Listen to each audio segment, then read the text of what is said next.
Hey everyone, hope you're doing great. Welcome back to my channel. In today's video, we'll dive into what if Deku became the symbol of peace in a villain-dominated world. Smash that subscribe button, and be sure to peek at the description below. Let's begin. The rain over Muzidafu didn't cleanse. It only smeared the grime, washing oily rainbows from the gutters into the overflowing drains. It was a cold, persistent drizzle that seeped into the cracked concrete and the very bones of the city, a miserable baptism for a world long past saving. 10 years. 10 years since the sky had fallen, since the sun had been snuffed out by a laughing monster and his legion of nightmares. Now, the only light came from garish neon signs that promised cheap thrills and cheaper liquor, signs that bore the names of the new gods, the warlords. In this particular sector, the god's name was Muscular. His emblem, a stylized, monstrous bicep, was spray-painted on every other wall, a constant, ugly reminder of who held the leash. His rule was simple: might makes right, and everything belonged to him. The people were just another resource to be squeezed. Down a narrow, forgotten alley that smelled of stale refuse and despair, that squeezing was happening now. A man, his face pale and gaunt, stood protectively in front of his wife and a small, shivering child. Before them stood 3 of Muscular's enforcers, their leather jackets soaked and gleaming under the single flickering bulb that illuminated the miserable scene. "Come on, Tanaka-san!"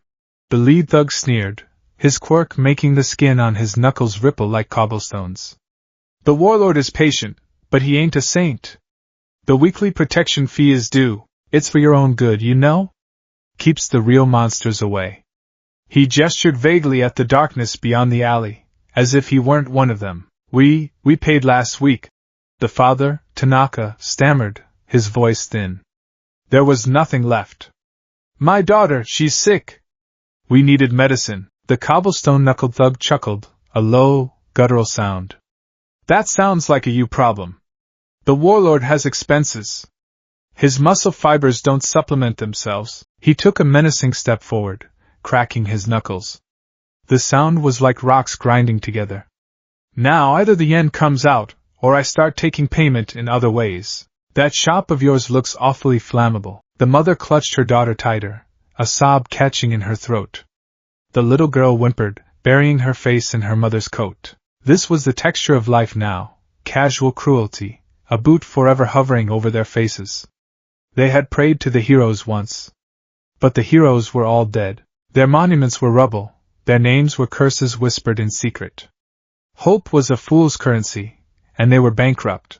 The thug raised his fist. Tanaka flinched, closing his eyes, bracing for the impact that would shatter his jaw and his last shred of dignity. It never came. There was a sound, or rather, the absence of one. A sudden, sharp intake of air.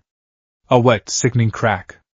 Tanaka opened his eyes. The lead thug was on the ground, his head twisted at an unnatural angle against the grimy pavement. He wasn't moving. The other 2 thugs stared, their bravado evaporating into the cold, misty air. "What the?" one started to say. He never finished. A shadow detached itself from the deeper darkness of the alley's mouth. It moved with an impossible, silent speed, a blur of dark green and black. There was a flicker, like a spark of emerald lightning, and the second thug crumpled, a choked gasp escaping his lips as he clutched his throat before collapsing. A precise, disabling strike to the vagus nerve. The third thug, a big brute with a minor gigantification quirk, finally reacted. He roared, his hands swelling to the size of dinner plates. He swung wildly at the space where the shadow had been. His fist met only air, whistling past with enough force to dent the brick wall behind it. The shadow was already behind him. It moved with a predator's economy, no wasted motion, no theatrical flair. A foot swept out, hooking behind the brute's knee and shattering the joint with a sound like a branch snapping.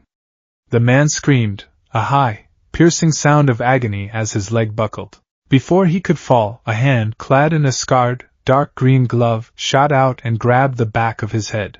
The brute's scream was cut short as his face was slammed into the brick wall with brutal, final force. He slid to the ground, unconscious and bleeding. Silence returned to the alley, broken only by the steady drumming of the rain and the Tanaka family's ragged breathing. The shadow resolved into a figure.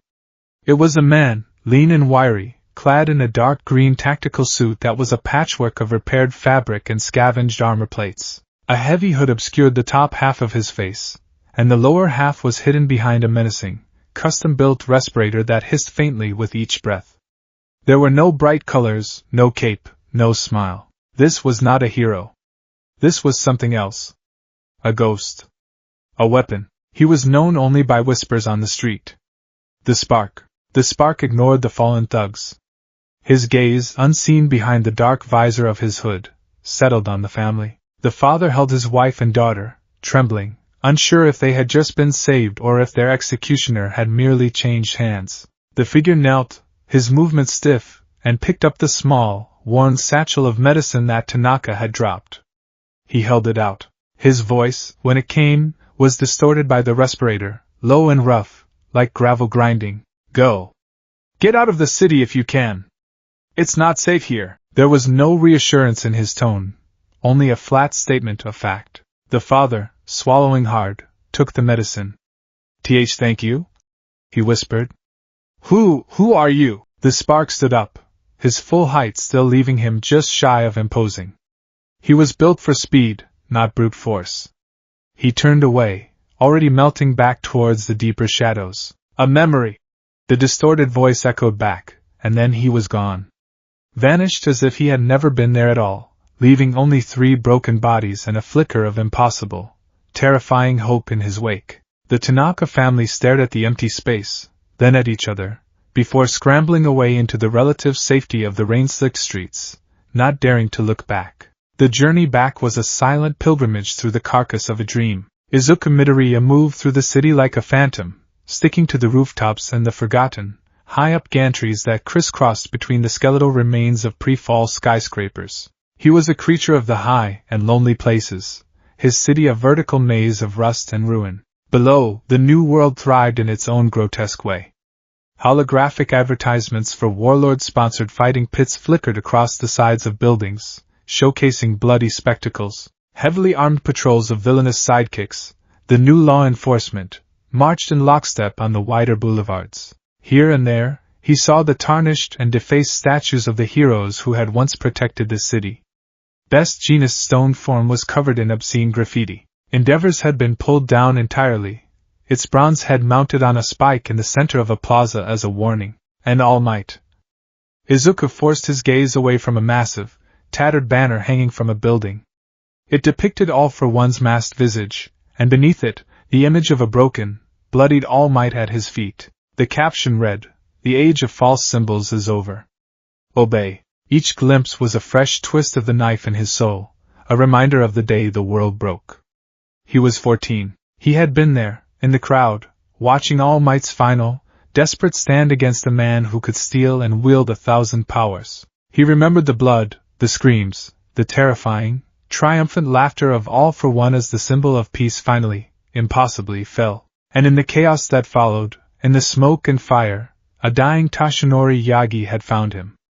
A quirkless, useless boy trying to pull a trapped civilian from the rubble, tears streaming down his face. He had seen the fire in Izuku's eyes, the same reckless, self-sacrificial spirit he once had. In a last, desperate act of defiance, he had passed it on. Take it! It's yours now! One for all! Live, my boy, and become my hero! Izuku's gloved hand clenched.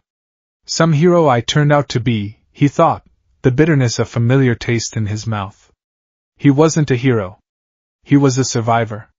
A guerrilla fighter in a war that was already lost. He reached his destination, a condemned section of the old Musudafu subway system, its entrance sealed with a slab of concrete decades ago. A small, almost invisible gap remained near the top, obscured by overgrown ivy and debris.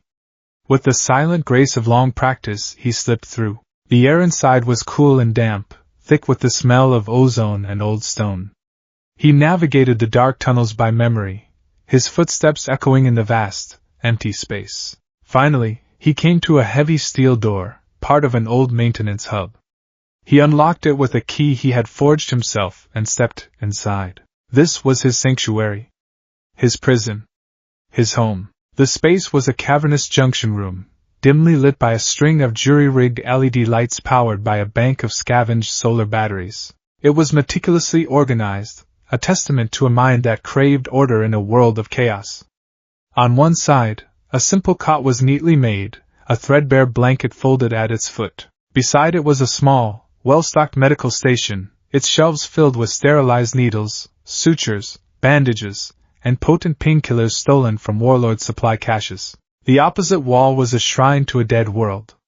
A faded, life-sized All Might poster, "Be Your Next Pose," was tacked to the concrete, its once vibrant colors muted by time and dust. Next to it were smaller, framed photos of other fallen heroes: Midnight, Present Mike, Eraserhead, Aizawa-sensei, his mind supplied with a pang of grief. They were ghosts, their smiling faces a mockery of the present reality. The heart of the room was the workstation. A massive table was covered in schematics of the city's infrastructure.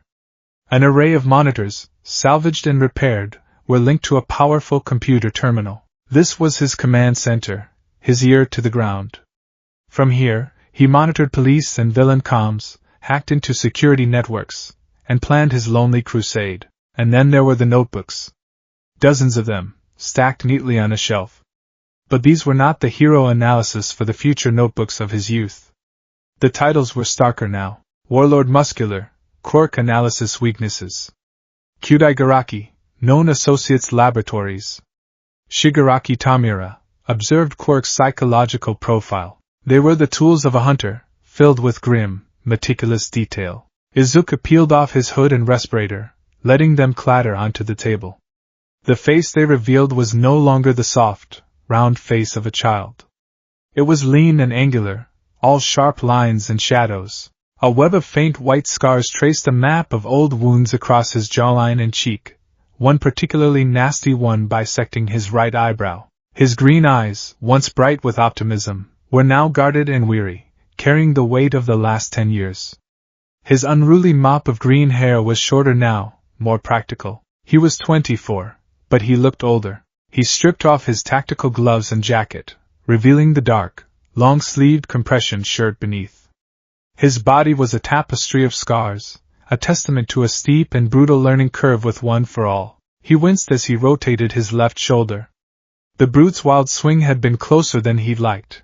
He'd dislocated it briefly while dodging and had to slam it back into place against the wall on his way home. He moved to the medical station, his movements economical and practiced. He disinfected a fresh cut on his forearm from a stray piece of shrapnel, and began expertly stitching it shut, his hands steady despite the tremor of exhaustion running through him. He worked in silence, the only sounds the hiss of the antiseptic spray and the soft plink of the needle passing through his skin. He didn't need to be alone with his thoughts. He never was. That was reckless, Izuku. The voice was not audible. It bloomed in the back of his mind, a psychic echo, as familiar as his own heartbeat. It was a woman's voice, firm and clear, laced with a timeless concern. Izuku didn't look up from his work. It was necessary, he thought back, the mental reply as effortless as breathing. Muscular thugs were escalating. That family would have been killed or worse. You engaged 3 opponents in a confined space. You neutralized 2 with non-lethal force, but the first one, you broke his neck. You killed him. The image of the thug's head lolling at an impossible angle flashed in his mind. He didn't flinch. He was the leader, Izuku replied, his mental tone flat. And he was the most dangerous. A calculated risk. Removing him first demoralized the others and ended the confrontation in 4.7 seconds. A prolonged fight would have drawn attention. There is a difference between a soldier and a killer. 9th. The voice belonged to Nana Shimura, the 7th wielder of One for All. After a decade of listening to them, he could distinguish the vestiges' mental signatures as easily as hearing their voices. Nana's was his most frequent companion, his spectral mentor. Her own fight against All for One had made her the most qualified teacher for this dark new age. The kids got a point. Nana, a gruffer, more boisterous mental voice chimed in. Daigoro Banjo, the 5th user. It was clean. Efficient. Used Black Whip to trip the second guy without even making it visible. Smart. Izuku tied off the last suture and covered the wound with a sterile bandage. He could feel them all now, a silent council in the periphery of his consciousness. Lariat. In the second and third, whose presences were always shrouded and distant. And Yoichi, the first, a constant, sorrowful whisper of defiance that was the very bedrock of the quirk, and All Might. Tashinori's vestige was a blazing, wounded sun in his mind, often silent, his grief and regret too vast to put into words. I do what I have to do to survive. To make sure others survive, Izuku thought, directing it at all of them. This isn't your era. The rules are different. The rules of decency, of heroism, should be absolute, Nana countered, her psychic voice softening with a familiar sadness. Your predecessor understood that. All Might was a symbol because he saved everyone, the victims from the villains, and the villains from their own darkness. He never killed. He showed them a better way. Izuku walked over to the All Might poster and stared into its smiling, confident face. A bitter, humorless smile touched his own lips. All Might is dead, he thought, the words a cold, hard truth. His way failed. It failed him, and it failed the world. I am not a symbol. I'm a ghost. A ghost who haunts the guilty. It's the only thing they understand. He reached out and gently traced the outline of All Might's face on the old paper. A wave of profound, aching loss washed over him, so strong it nearly buckled his knees. He missed him. He missed the idea of him. He missed the feeling of safety his smile used to bring to the entire world. A soft glow emanated from within him, and for a moment he saw her, a translucent, ghostly figure floating before him.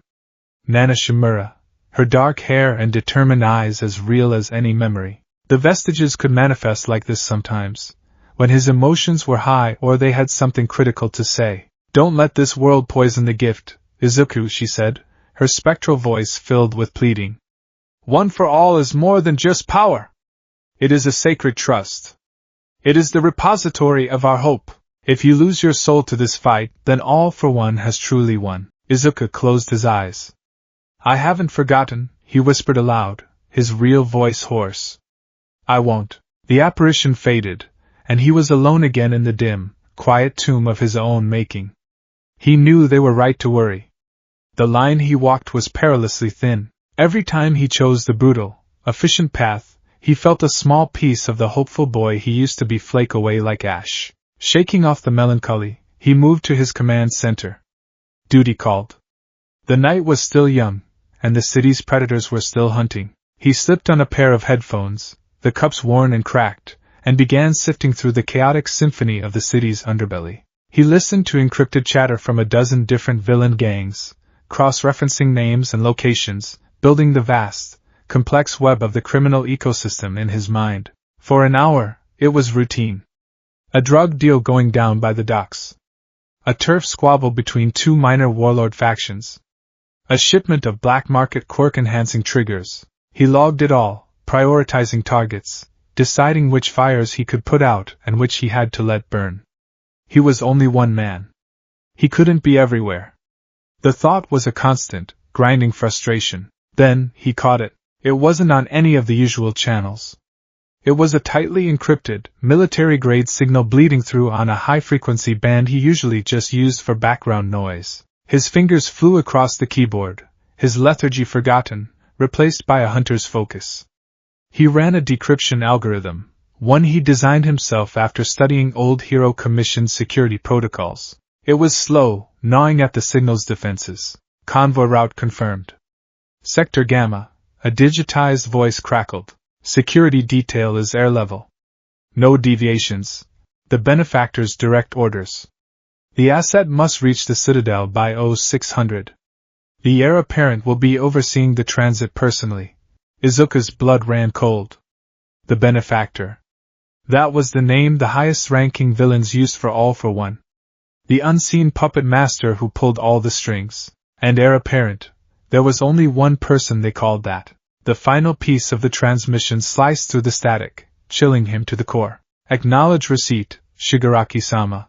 The name hit him like a physical blow. Tamyara Shigaraki. All for One's chosen successor. The terrifying manchild with the quirk of decay, who had stood beside his master during the Great Fall, his sadistic glee a horrifying counterpoint to AFO's calm cruelty. In the last decade, Shigaraki had grown. He was no longer just a protege. He was a force of nature in his own right, a warlord of warlords who answered only to AFO himself. Shigaraki didn't oversee minor operations. He didn't get his hands dirty unless the stakes were monumental. If he was personally escorting an asset, it had to be something of catastrophic importance. A new weapon? A captured political figure? A device capable of altering the balance of power even further in AFO's favor? It's a trap, Izuku, Nana's voice warned, sharp with alarm. They're baiting you. This broadcast is too clean, too specific. It's not for me, Izuku murmured, his eyes scanning the route map he was already pulling up on another screen. They don't know I can break this level of encryption. This is an internal communication. They're just that arrogant. The risk is too great. Daigoro Banjo added. Shigaraki is not some street-level punk. He's the real deal. You are not ready to face him. He is all for one's chosen blade, Yoichi's whispery thought echoed. He is everything we fought against, given a new, hungrier face. Izuku stared at the screen, his jaw tight. They were right. It was insane. It was suicide. He was a ghost, a lone operative. His entire strategy was built on avoiding direct confrontation with the regime's upper echelon. He struck at the limbs, the fingers, the exposed nerves. He never, ever went for the heart. But this was different. An asset personally escorted by Shigaraki. Whatever it was, letting it reach its destination was unthinkable. The potential damage was too high. He remembered the look on the Tanaka family's faces, the absolute, soul-deep terror of the powerless. How many more families would suffer if he did nothing? How much darker could this world possibly get? He remembered All Might's last words, the blood-flecked whisper against his ear. Become a hero. What was a hero, if not someone who acted when everyone else said it was impossible? What was courage, if not taking a stand when you were terrified? His cynicism and his heroic heart were at war, a silent, violent clash in the depths of his soul. The cynical survivor screamed at him to shut the computer down, to crawl into his cot, and forget he ever heard any of it. To live to fight another day. But the 14-year-old boy, the one who had rushed blindly towards a sludge monster to save a childhood bully, the one who had inherited the sacred fire of 8 generations of heroes, whispered a single, defiant word. No, he couldn't ignore it. He wouldn't. With a newfound grim resolve, Izuku pushed aside the schematics on his table. He pulled a fresh, empty notebook from the shelf, one with a clean, black cover. He uncapped a pen. On the first page, in neat, precise script, he wrote a title. Tamura Shigaraki High-Value Asset Convo, Analysis for Interception. The vestiges in his mind fell silent. They could feel his unshakable resolve. It was the same fire they had all felt, the same stubborn, foolish, magnificent flame that had been passed down through the generations. The flame that refused to be extinguished, no matter how deep the darkness. In the cold, silent subway tunnel, surrounded by the ghosts of a brighter past, the last hero in a world without them began to plan for the dawn. He knew the odds were impossible. He knew this could be his final battle.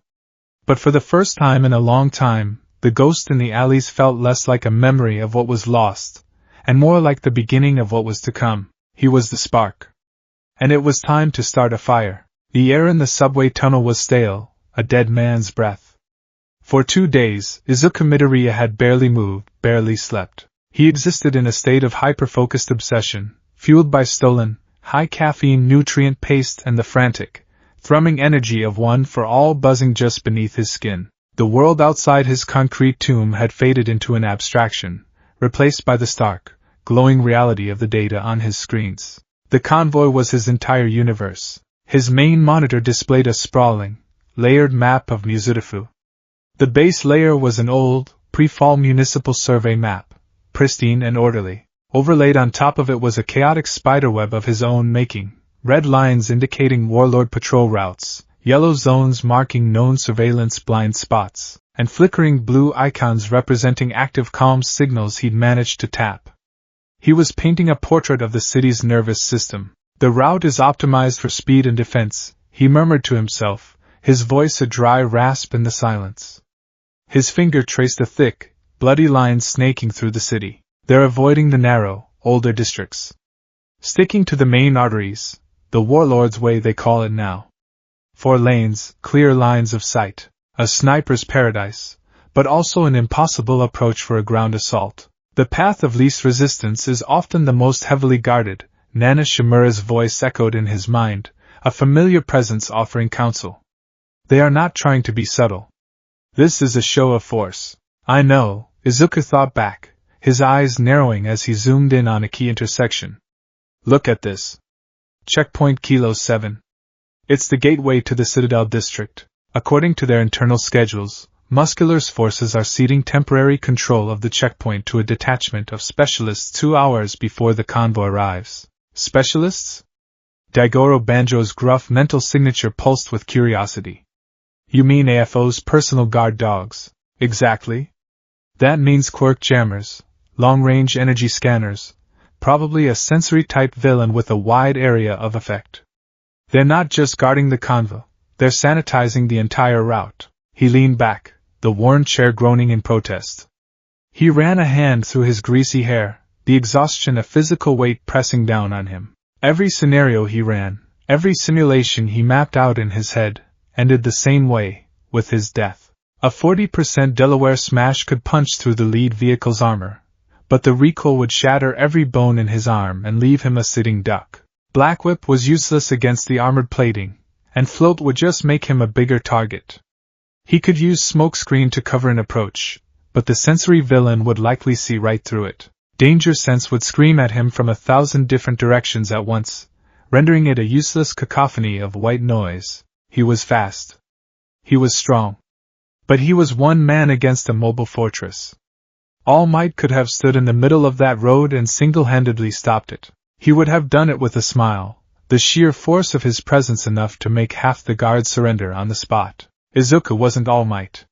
The thought was a familiar bitter pill. He was just a boy with a borrowed power that was still trying to tear his body apart. You cannot do this alone. 9th, Toshinori Yagi's vestige finally spoke, his mental voice heavy with a sorrow that never faded.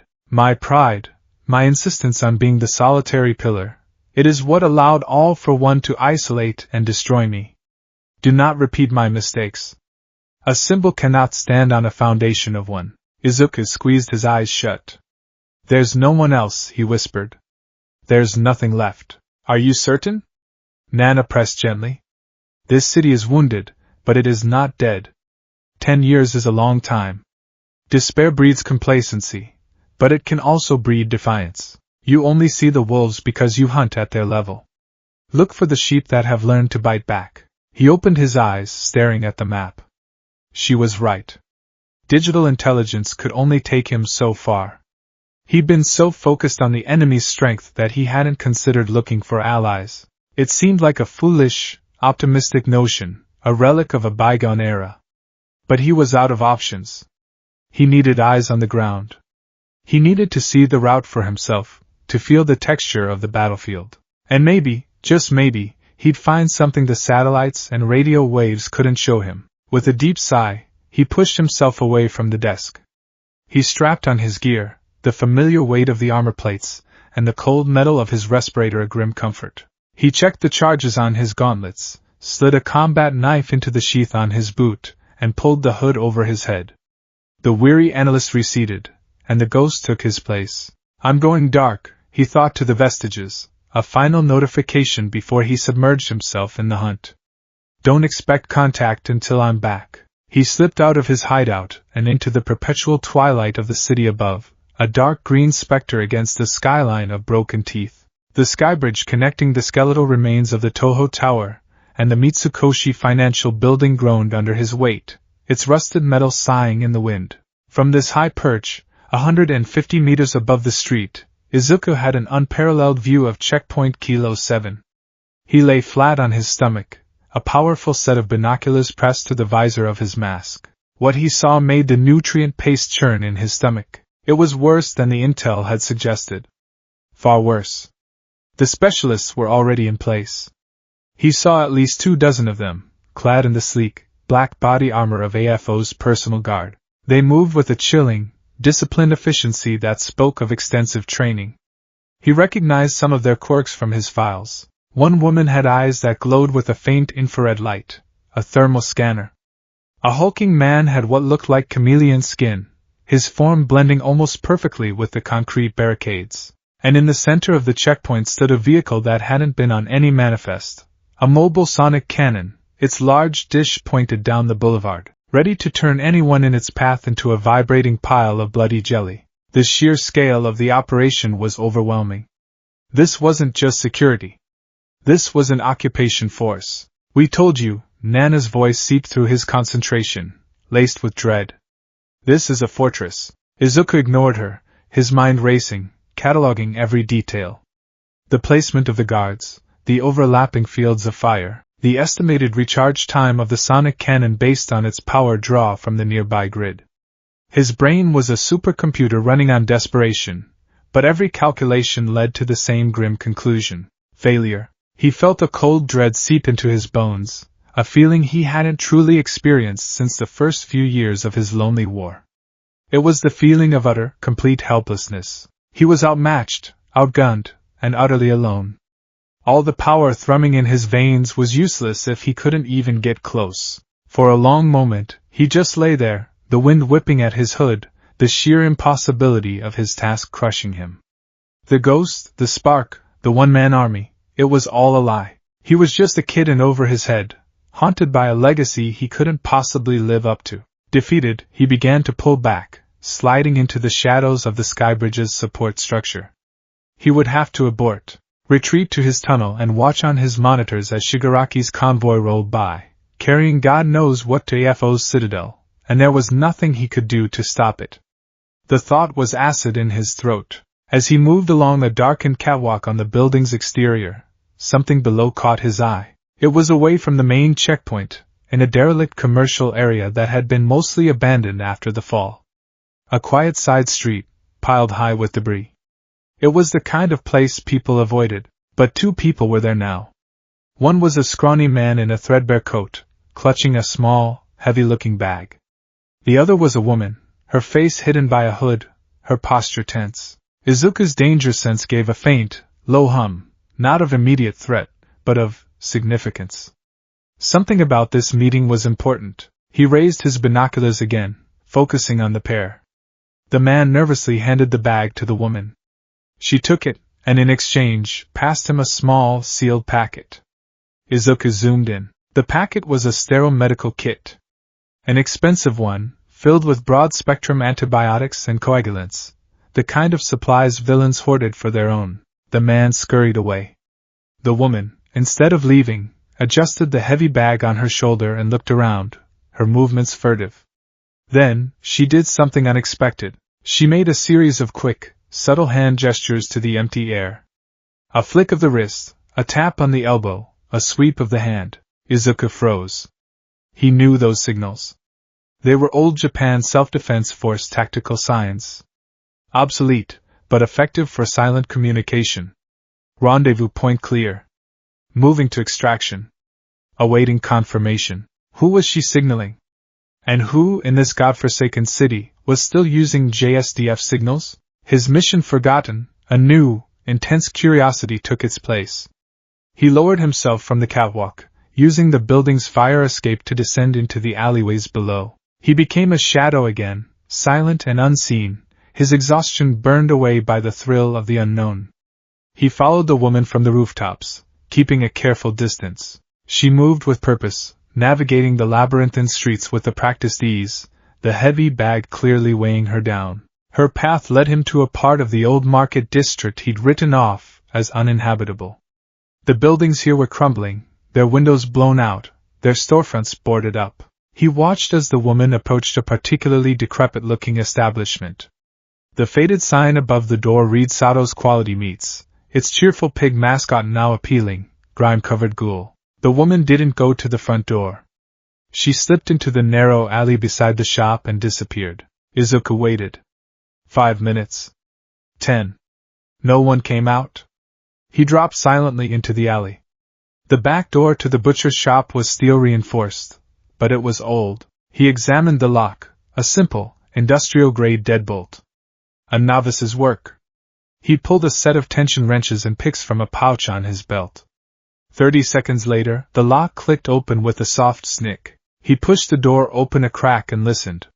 He heard the low hum of a generator and the murmur of voices. He smelled something that made him pause, the sharp, clean scent of antiseptic trying, and failing, to mask the lingering, coppery smell of old blood that had soaked into the very walls. He slipped inside, closing the door behind him without a sound. He was in a cold, dark meat locker, the hooks on the ceiling hanging like metallic skeletons. He moved through it, his boots silent on the grimy tile, and pushed through the thick plastic strips of a curtain into the main shop area. The sight that greeted him stopped him in his tracks. The butcher shop had been converted into a makeshift clinic. The old meat counters had been scrubbed clean and were now covered with medical supplies. In the center of the room, on a cot, lay an injured man, his leg wrapped in a crude but effective splint. Standing over him was the woman from the alley. She had thrown back her hood, revealing a round, gentle face with warm brown eyes that were currently etched with deep exhaustion. Dark circles lay like bruises beneath them, but her expression was one of focused determination. She looked familiar. Standing near a cluttered table, meticulously cleaning a set of surgical tools, was a tall, broad-shouldered young man. He wore glasses, and his dark blue hair was impeccably neat despite the squalor of their surroundings. His movements were precise, rigid, almost robotic. The heavy, engine-like braces on his calves were a custom job, clearly designed to augment his speed. Izuku recognized him instantly, and the recognition sent a jolt through him. The bartering for the power cells was successful, Uraraka-san, the man said, his voice deep and formal. They will keep the generator and the purifiers running for another week. However, the risk was significant. That area is too close to Musculus patrols. We didn't have a choice, Ida-kun, the woman, Uraraka, replied, her voice soft but firm. Without power, we can't sterilize our equipment. We lose one more person to infection. And we might as well just shut this all down. Ochako Uraraka. Tenya Ida? He knew the names. They had been in the press release for the students accepted into UA's hero course, the year of the Great Fall. The year he was supposed to have joined them. They were ghosts from a life he never got to live. He must have made a sound, a faint shift of weight, because in an instant, Ida's head snapped up. His eyes, sharp and intelligent behind his glasses, locked onto Izuku's position in the shadows of the meat locker. We have a visitor, Ida announced, his body tensing. He placed the tools down with a sharp click and moved to stand between Uraraka and the doorway, his stance perfectly balanced, ready to spring. The engines on his legs let out a low, warning rumble. Identify yourself.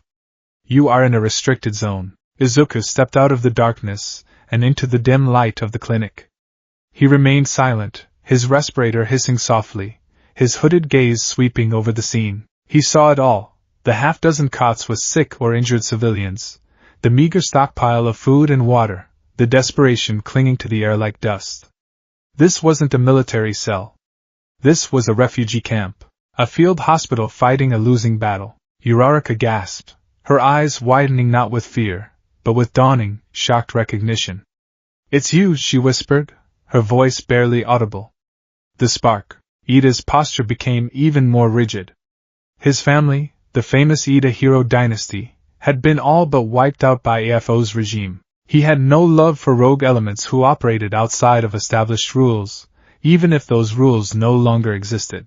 The ghost of Muzutafu, Ida said, his voice laced with disapproval. The vigilante responsible for at least 17 unsanctioned engagements in this sector alone. Your actions are reckless and draw unnecessary attention from the warlords. You endanger civilians with your chaotic brand of justice. Izuku finally spoke, his voice a distorted, mechanical rasp from behind his mask. And you? What do you call this? Hiding in a slaughterhouse, patching up scrapes while the city bleeds out around you. It's noble. And pointless. The insult landed with the force of a physical blow. Ida's fists clenched. We are preserving life. We are providing shelter and aid to those the regime has cast aside. We are maintaining a flicker of decency in a world that has forgotten the meaning of the word. A concept you seem wholly unfamiliar with. Decency won't stop what's coming, Izuku shot back, taking a step forward. Your flicker is about to be snuffed out. Tamura Shigaraki is personally escorting a high-value asset through this city in less than 36 hours. Whatever it is, it's a potential game-changer. While you're counting bandages, they're sharpening the axe that's going to fall on all of our necks. Uraraka stepped forward, placing a calming hand on Ida's arm. Her gaze was steady, analytical, cutting through Izuku's intimidating facade. She was the leader here, that much was clear. We know about the convoy, she said, her voice quiet but carrying an undeniable authority. We've been monitoring the preparations for a week. We also know that it's a fool's errand to even consider interfering. The security is unprecedented. It's not a target, it's a trap. So you're just going to do nothing? Izuku scoffed, the sound a harsh bark of static. You're going to let them win? We are choosing our battles, Ida interjected, his voice sharp with indignation. It is the first rule of asymmetrical warfare. We survived to fight another day. You, on the other hand, seem to be actively seeking martyrdom. Don't drag the rest of us down with you. There won't be another day to fight if we let them succeed. Izuku's voice rose, the distorted sound echoing in the small space. He was frustrated, angry. He had come here looking for allies, and he'd found this. Cautious idealists, paralyzed by their own pragmatism. You're all so busy trying not to lose that you've forgotten how to win. And what's your plan for winning? Uraraka challenged, crossing her arms. Her face was grim. You alone, against Shigaraki and an army? You're not a ghost, you're a ghost story, and ghost stories get people hurt when they start to believe in them. Every time you pull one of your stunts, muscular thugs crack down harder. They round people up. They make examples. Your victories are paid for with the suffering of the very people you claim to protect. Her words struck a nerve, hitting a deep-seated fear he rarely allowed himself to acknowledge. He had seen the reprisals. He had seen the fear in people's eyes when they whispered his name. Was he really helping? Or was he just making things worse? He fell silent, the anger draining out of him, leaving a hollow void. He looked around the clinic again, at the tired faces of the sick, at the grim determination of Uraraka and Ida. They weren't just hiding, they were holding a line. It was a line drawn in the dirt, fragile and insignificant on a grand scale, but they were holding it with everything they had. They were an ember, carefully shielded from the wind, while he was a wildfire, burning bright and fast but consuming everything in his path. Uraraka saw the shift in his posture, the slight slump of his shoulders. Her expression softened, just a fraction. The exhausted leader saw not just a weapon, but a very tired, very burdened young man. Look, she said, her tone shifting from confrontational to practical. You're right. We can't let that convoy pass without at least knowing what it is. And you're powerful. Reckless, but powerful. We have the intelligence network. You have the direct action capability. Maybe there's a way we can help each other. Ida looked at her, aghast. Uraraka-san, you can't be serious. This anarchist. I am serious, Ida-kun, she said, not taking her eyes off Izuku. We're all on the same side, even if we're standing in different places. But we don't work with unknowns. And we don't take orders. She walked over to the table and picked up a tablet, swiping through a few screens before turning it to face him. It showed a grainy security camera photo of a woman with kind eyes and short-cropped dark hair, being shoved into an armored vehicle by muscular thugs. This is Dr. Arasugawa Hana, Uraraka said, her voice tight with grief. She was the only real doctor in our entire network. She had a quirk that could diagnose any illness with a touch. She wasn't just a medic, she was our lifeline. Muscular's men took her 2 days ago during a raid on one of our supply caches. They're holding her at the old Higashi Ward Detention Center. They're probably trying to force her to work for them. She looked up from the tablet, her brown eyes boring into his masked face. The exhaustion was still there, but now it was overlaid with a fierce, protective fire. You want our help? She said, her voice ringing with newfound strength. You want our intel, our spotters, our logistics to scout that convo? Then you're going to help us first. You are going to be our weapon. We'll provide the infiltration plan and the diversion. You will be the spearhead. You will get Dr. Arasugawa out of that prison. It was a test. A demonstration of trust. A quid pro quo. She was asking him to put his mission on hold, to risk himself for her people, for one person. It was exactly the kind of small-scale, pointless operation he had just derided. The old Izuku, the one who worked alone, would have refused. He would have called it a waste of time, a distraction from the real threat. But looking at the determined faces of Uraraka and Ida, at the fragile hope they represented, he heard Toshinori's words echo in his mind. A symbol cannot stand on a foundation of one. This wasn't just about getting a doctor back. This was about building that foundation. It was a compromise. It was the first step toward becoming something more than a ghost. He let out a long, slow breath, the respirator hissing. The embers of this tiny resistance might seem insignificant, but they were warm. They were real. And he was a lone spark in a world of cold darkness. Perhaps they needed each other. Izuku gave a single, sharp nod. Fine, his distorted voice replied, the single word sealing the pact. Give me the plan. Where is she? The planning session was a tense and fragile truce. For hours, the three of them huddled around a flickering holodeble in the back of the butcher shop, a piece of scavenged pre-fall tech that Ida maintained with near-religious devotion. It projected a three-dimensional, wireframe schematic of the Higashi Ward Detention Center, a brutalist concrete monolith that had once been a maximum security police precinct. Now, it was one of Warlord Muscular's many personal larders, a place where he stored people with useful quirks until he could break their will. Izuku, his mask and hood off for the first time in front of them, was a revelation. The face of the terrifying Spark was shockingly young, framed by a wild mop of green hair and dominated by large, expressive eyes that seemed to hold a decade of sorrow. The scars on his jaw and cheek told a story of violence, but his focused gaze as he dissected the building's layout spoke of a keen, analytical mind. Uraraka found herself disarmed by the profound disconnect between the brutal phantom of the alleys and the intense, haunted young man before her. Ida, however, remained rigid and suspicious.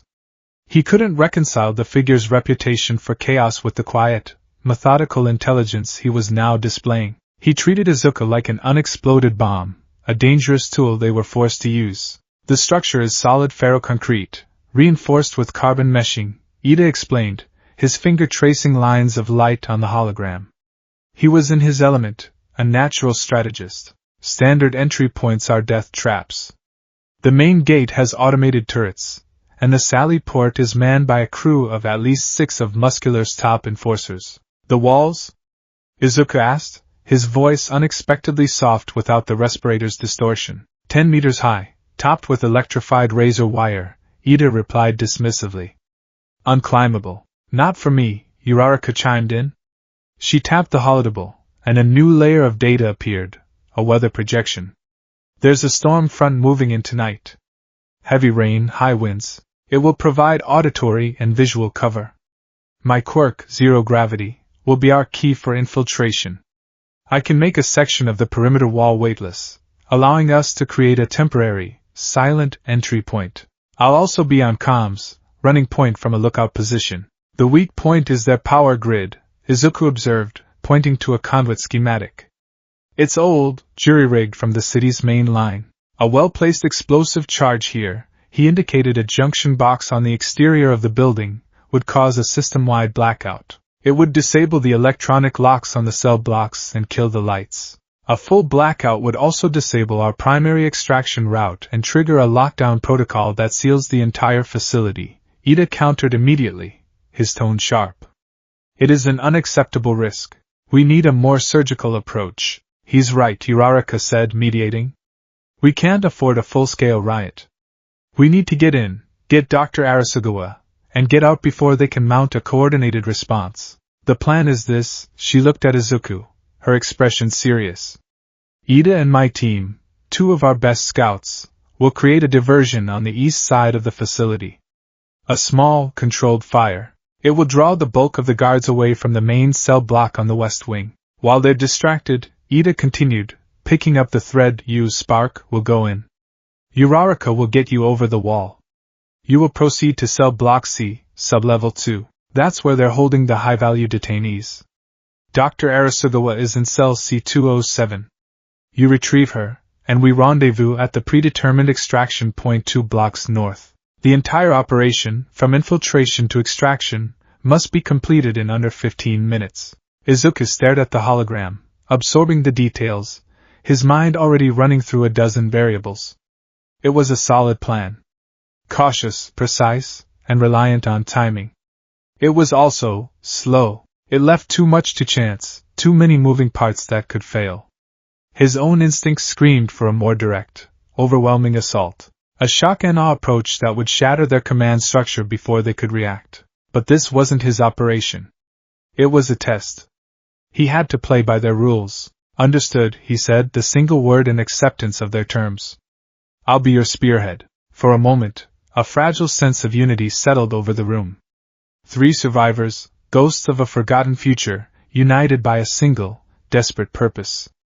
The ember and the spark, preparing to brave the storm. The storm broke with a theatrical fury, as if the heavens themselves were trying to wash the sins from Mizurufu's streets. Rain fell in thick, wind-whipped sheets, turning the city into a distorted watercolor painting of neon and shadow.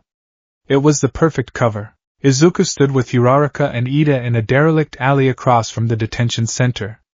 The concrete monolith loomed before them, a black, jagged tooth against the bruised purple sky. Lightning flashed, momentarily illuminating the glint of razor wire on the walls. You look different with the mask on, Uraraka commented, her voice tight with nervous energy.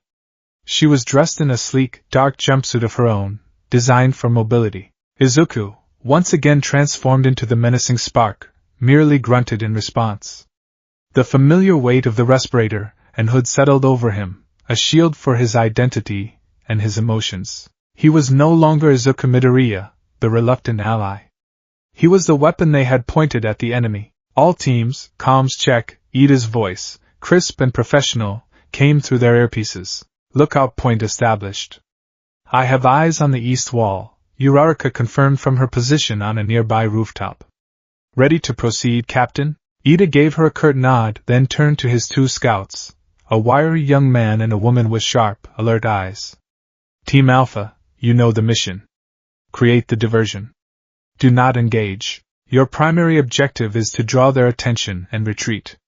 Is that clear? Crystal, sir, they both replied in unison. With a final, meaningful look at Izuku, Ida and his team melted into the shadows, circling around towards the east side of the complex. All right, Spark, Uraraka's voice crackled in his ear.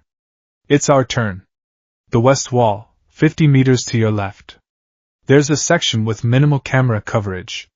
Get in position. Izuku moved, a silent wraith in the downpour. He pressed himself against the cold, wet concrete of the wall, looking up. It was a sheer, imposing cliff. I'm in position, he whispered into his calm. Okay. Stand back. This might feel weird, Uraraka said. Activating my quirk now. From her vantage point, Uraraka pressed the pads of her fingers together. She focused her intent on a 10-foot wide section of the wall directly in front of Izuku.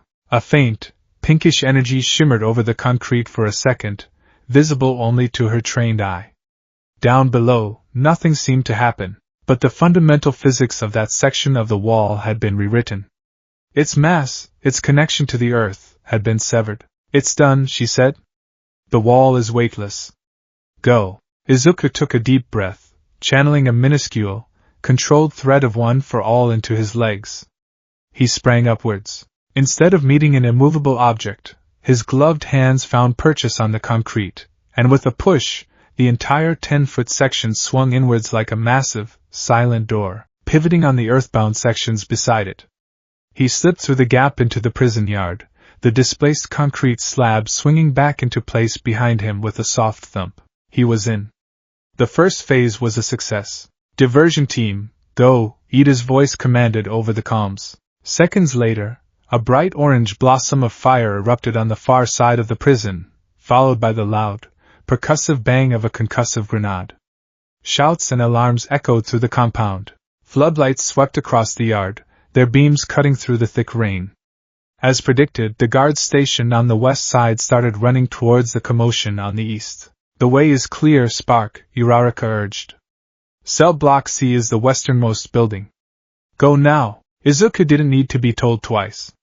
He sprinted across the muddy yard, his movements a blur of controlled power. He was a phantom gliding through the storm, using the flashing lightning and deep shadows to his advantage.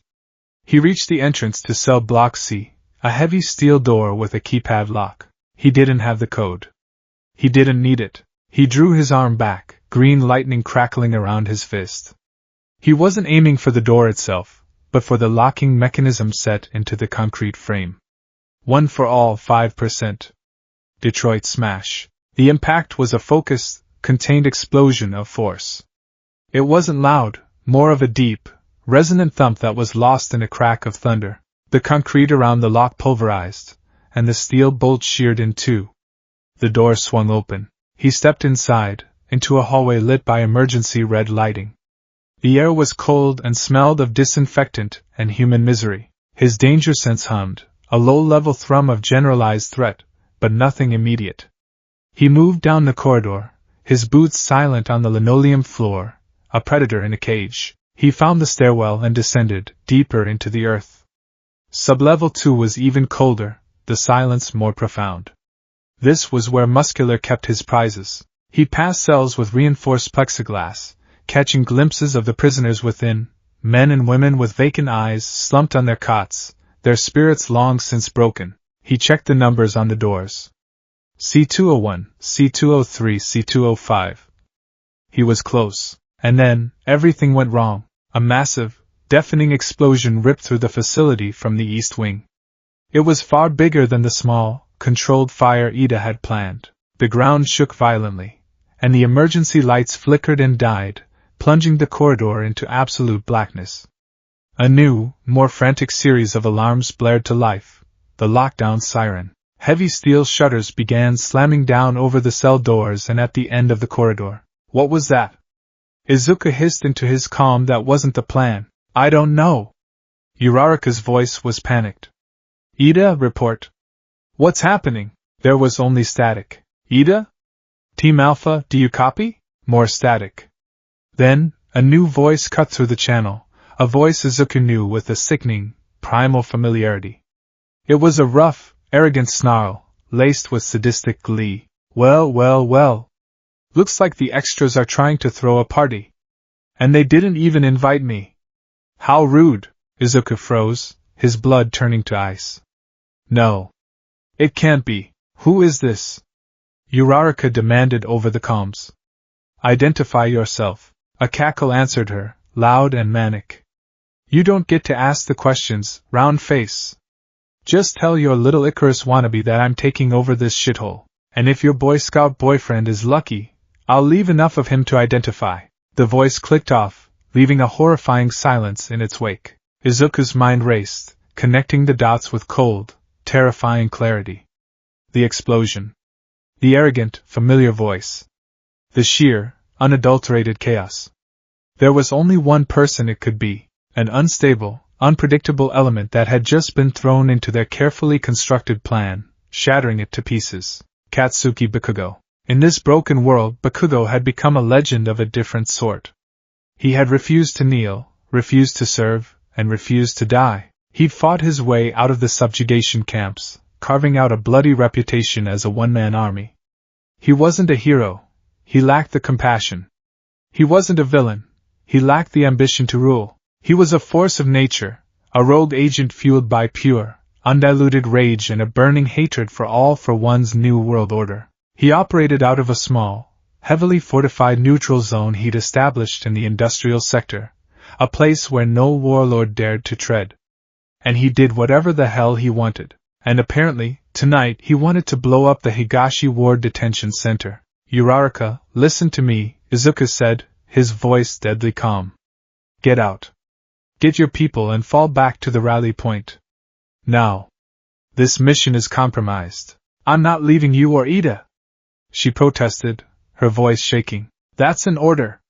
Izuku snapped, his authority absolute in the moment of crisis. I'll get the doctor. I'll find Ida. But you are no good to anyone if you get captured. Go! He didn't wait for a reply. He ripped the earpiece out and crushed it under his heel. He was on his own now, just the way he was used to. The lockdown was in full effect. The steel shutter sealed him in this corridor. But they also sealed the guards out. He had a small window. He activated one for all, the green lightning illuminating the pitch-black hallway in strobing flashes. He located cell C207. The shutter was down, a solid sheet of reinforced steel. He couldn't smash it without bringing the whole ceiling down. He ran his hand along the edge, feeling for a weak point. He found the emergency release valve, a manual crank, designed to be operated from the outside. It was slow, but it was his only option. He grabbed the wheel and began to turn, his muscles straining against the immense pressure of the locking mechanism. As he worked, he could hear the sounds of battle echoing from above, the distinct, rapid-fire explosions of Bakugo's quirk, the screams of guards, the groan of stressed metal. The entire prison had become a war zone. With a final, groaning screech, the shutter retracted halfway, leaving enough space for him to slide underneath. The cell inside was dark. A small figure was huddled on the cot in the corner. "Dr. Arasugawa?" Izuku said, his voice low. A woman looked up, her face pale with fear. It was her. Who are you?" "A friend. I'm getting you out of here." He helped her to her feet. She was weak, malnourished, but her eyes held a spark of resilience. He was about to lead her out when his danger sense flared, not a hum, but a sharp, piercing shriek that felt like an ice pick in his skull. The threat wasn't in the corridor. It was close. Very close. He shoved Dr. Arasugawa behind him just as the wall to the adjacent cell exploded inwards. Debris and shrapnel flew through the air. Izuku shielded the doctor with his body, grunting as pieces of concrete peppered his back.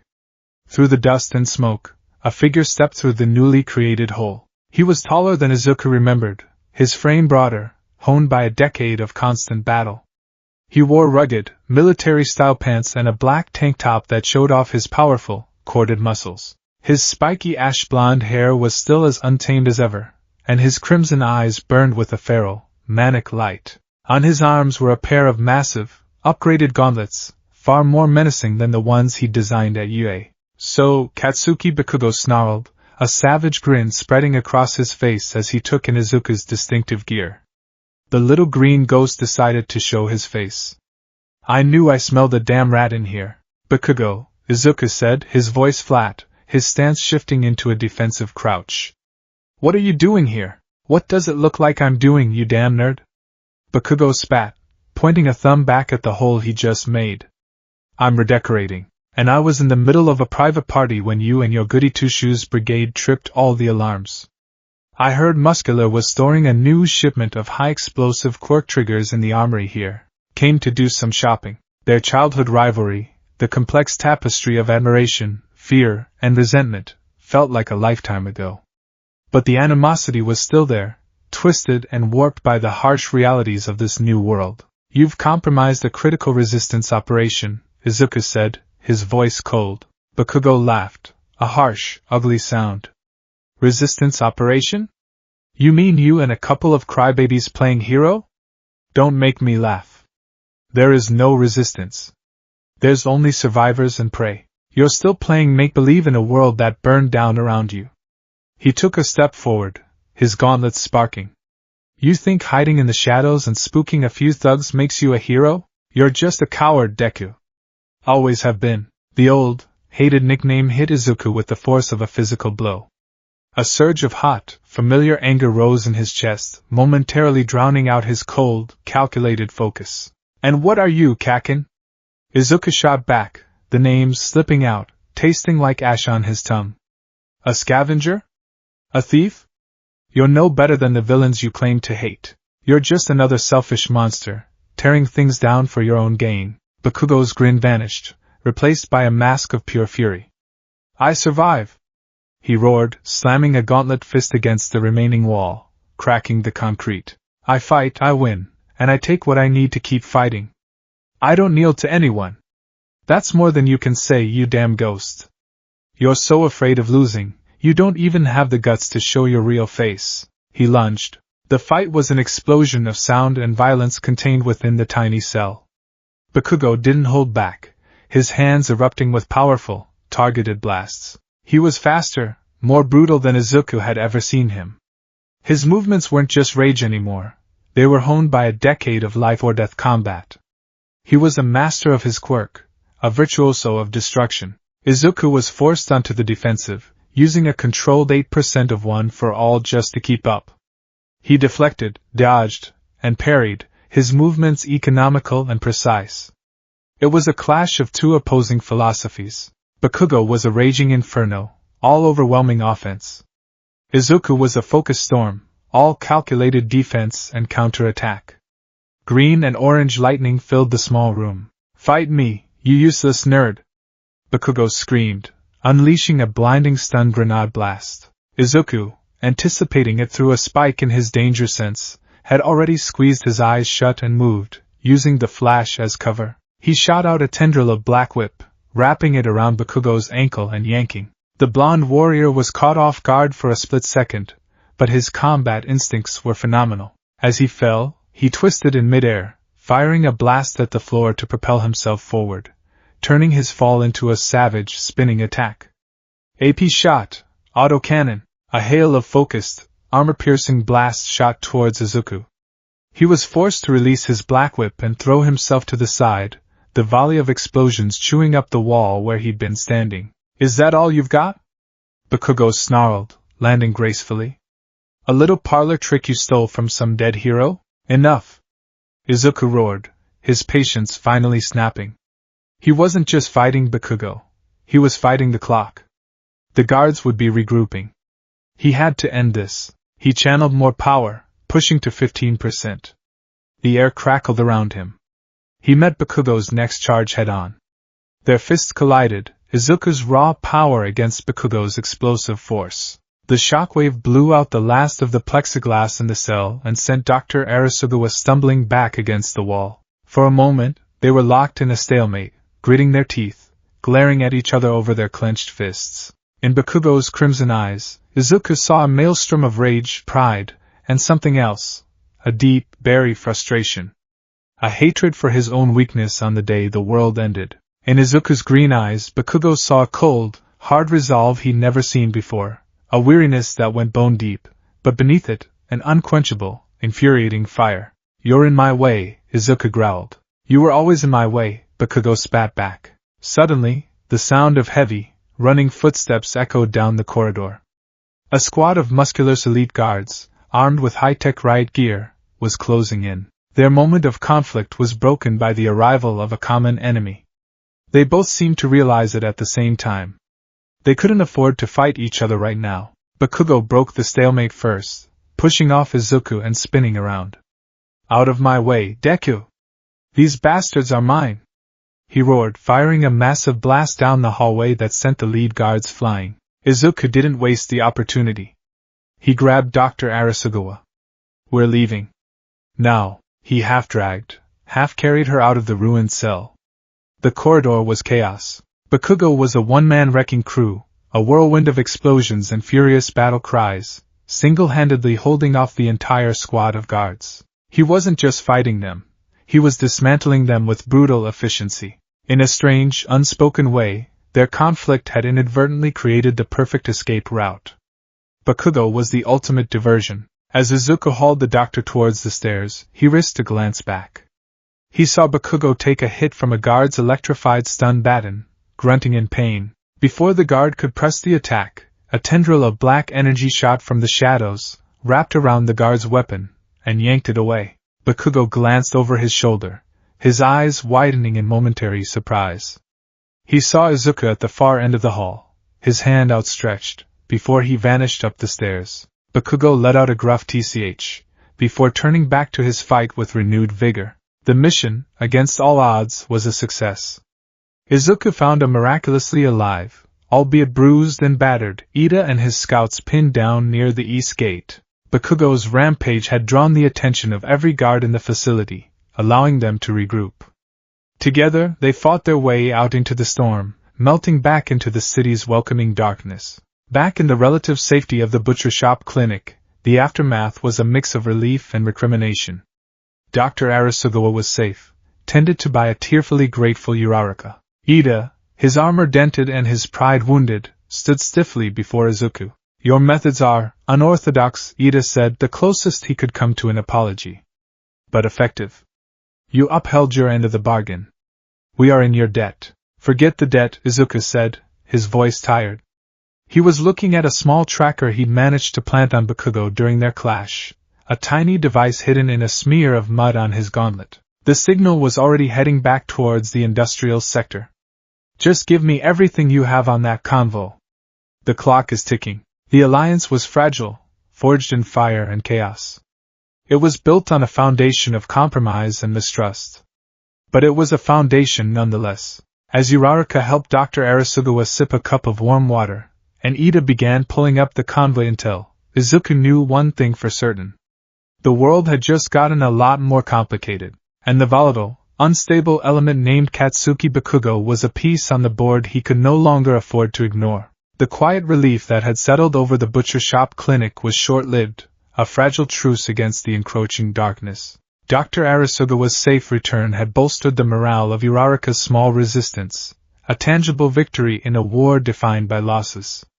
But for Izuku, the successful rescue was merely the closing of a single ledger. The real, terrifying debt was still outstanding. The convoy was still coming. He stood hunched over the holodable, the flickering blue light painting his scarred face in stark relief. For the past 12 hours, he and Ida had been locked in a state of intense, collaborative obsession. The initial friction between them had been ground down by the sheer gravity of their task, replaced by grudging, professional respect. Ida, with his meticulous, by-the-book strategic mind, was the perfect foil for Izuku's more intuitive, instinct-driven analysis. Together, they were building a frighteningly complete picture of the threat. The intelligence you provided was crucial, Ida admitted, pushing his glasses up the bridge of his nose. He pointed a steady finger at a blinking red icon on the holographic map. Your spark persona is well known in the underworld, but your ability to crack high-level encryption is an unknown variable. They have no idea we can see this. On the display was the convoy's full manifest, a document Izuku had spent the better part of the previous night wrestling from a secured server deep within the Citadel's network. It was the key. Uraraka, having settled the last of her patients, came to stand beside them, her expression grim. So, what is it? She asked, her voice low. What's the asset? Izuku's face was stone. It's worse than we thought, he said, his voice a low growl. It's not a weapon. It's not a person. He tapped a command into the holodable's interface. A detailed schematic bloomed in the air between them, a complex, ugly machine of wires, focusing lenses, and what looked like a pulsating, organic core housed in a reinforced containment field. It looked like a cancerous marriage of technology and biology. Ida's resistance contacts identified it from their sources in the warlord territories, Izuku explained. They call it the Catalyst. It's a mobile quark amplification device, based on Garaki's early research, but weaponized on an industrial scale. It amplifies quarks? Uraraka breathed, her eyes wide with horror. Not just amplifies, Ida clarified, his tone grave. It supercharges them, but in a chaotic, unstable way. It pushes a quark far beyond its natural limits, granting the user immense power for a short duration. The cost, however, is severe. Rapid cellular decay, neurological damage, prolonged exposure is fatal. It's a suicide machine. A way to turn a small army of low-level thugs into a wave of disposable, city-destroying powerhouses. The implications were staggering. A warlord like Muscular, his quirk already formidable, could become an unstoppable juggernaut. A pyrokinetic could incinerate city blocks. A speedster could break the sound barrier. It was a tool designed to quell any uprising, to crush any hope of rebellion with overwhelming, terrifying force. And its destination? Uraraka asked, though she already feared the answer. The Gunga Mountain Villa, Izuku said, zooming the map out. The former stronghold of the Creature Rejection clan. Now it's the personal fortress of the warlord Redestro. He controls the entire western region. He's been the most vocal about suppressing the recent pockets of defiance that have been popping up since people started talking about the spark. He glanced at them, a flicker of shared responsibility in his eyes. All for One is giving his most loyal warlord a new toy to make an example out of someone. They all knew who that someone would be. AFO was reinforcing his most powerful piece on the board, preparing to crush the nascent embers of hope before they could ever become a fire. We cannot let it reach that mountain, Uraraka said, her voice filled with a steely resolve. We have to destroy it. Here. In the city, agreed, Ida nodded. But how? The security is immense. And Shigaraki's presence changes every calculation. That's where we have an advantage, Izuku said, a flicker of the old, analytical fire returning to his eyes. He began to manipulate the hologram, his hands moving with fluid certainty. Shigaraki is arrogant. He believes he's untouchable. He's not expecting a coordinated, intelligent assault. He's expecting a lone wolf, like me, or a brute force attack, like Bakugo. We will give him Mather. He laid out the plan. It was audacious, dangerous, and relied on split-second timing. It was a plan born of desperation and genius, a perfect synthesis of Ada's caution, Uraraka's ingenuity, and Izuku's raw power. The ambush point would be the Daikoku Bridge, a massive, multi-level suspension bridge that crossed the industrial canal. It was a choke point. Ida and his team, using their knowledge of the old city service tunnels, would plant shaped charges on the bridge supports, not enough to destroy it, but enough to cripple it, creating a roadblock and trapping the convoy. Uraraka's role was crucial. While the convoy was stalled, she would use her quirk on the catalyst itself. From a concealed position underneath the bridge, she would make the massive device weightless. Their security is focused on external threats, Izuku explained, his finger tracing her path. They won't be expecting an attack from below. Once the catalyst is floating, it becomes vulnerable. Its own internal stabilization systems will be thrown into chaos. And that's my cue, he finished, his eyes hardening. While it's weightless, I can hit it with everything I have. A focused, 20% smash should be enough to overload its core without bringing the whole bridge down on top of us. It was a beautiful, terrifying plan.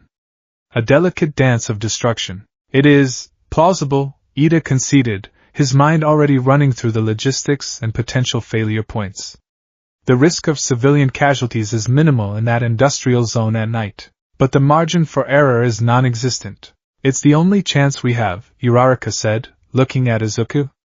We can do this. Together. Izuku met her gaze and gave a single, firm nod. The alliance, born of necessity, was solidifying into something more.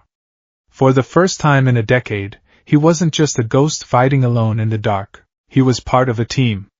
He was a symbol, not of peace, but of a desperate, shared struggle. The industrial canal smelled of chemical waste and neglect. The Daikoku Bridge loomed over them, a black skeleton against the moonless sky. The air was thick and humid, clinging to their skin like a shroud. The silence was heavy, pregnant with anticipation. Izuku lay prone on a gantry extending from the bridge's understructure, Uraraka huddled beside him. They were directly above the northbound lanes, 100 feet below the road's surface. From their hidden perch, they had a perfect view of the approach. Team Alpha is in position, Ida's voice, calm and steady, crackled in their earpieces. Charges are set. Awaiting your signal. Copy that, Captain, Uraraka whispered back, her knuckles white as she gripped a steel beam. Lookout is in position. Nothing on the scope yet. Should be another 5 minutes. Izuku didn't speak. He was conserving his energy, his focus turned inward. He could feel one for all coursing through him, a barely contained river of power. Green lightning flickered around his limbs, a visible manifestation of his readiness. He went through the sequence in his head one last time. Ida detonates the charges. The convoy halts. The guards deploy, focused on the roadblock ahead. Uraraka neutralizes the catalyst's weight. He strikes. Clean, simple, and brutally effective. His danger sense gave a low, preparatory hum. They were coming. I have visual, Uraraka breathed. Far down the road, a procession of headlights cut through the gloom. It wasn't a convoy. It was a small army. 2 heavily armored vanguard trucks led the way, followed by the centerpiece, a massive, flatbed transport vehicle carrying the catalyst. The device was even uglier in person, its organic core pulsing with a sickly purple light that throbbed in time with some unseen heartbeat. Flanking it were 4 more armored personnel carriers, and bringing up the rear was a sleek, black command vehicle that radiated menace. "That's Shigaraki's ride," Izuku murmured, his eyes fixed on the rear vehicle. "The sheer number of guards." Uraraka's voice trembled slightly. "There must be over 100 of them." "Stay focused," Izuku said, his tone flat and reassuring. "They're just obstacles. We have the element of surprise." The convoy rolled onto the bridge, the heavy vehicles making the entire structure vibrate. The lead truck passed over the first set of charges. Then the second. They were entering the kill box.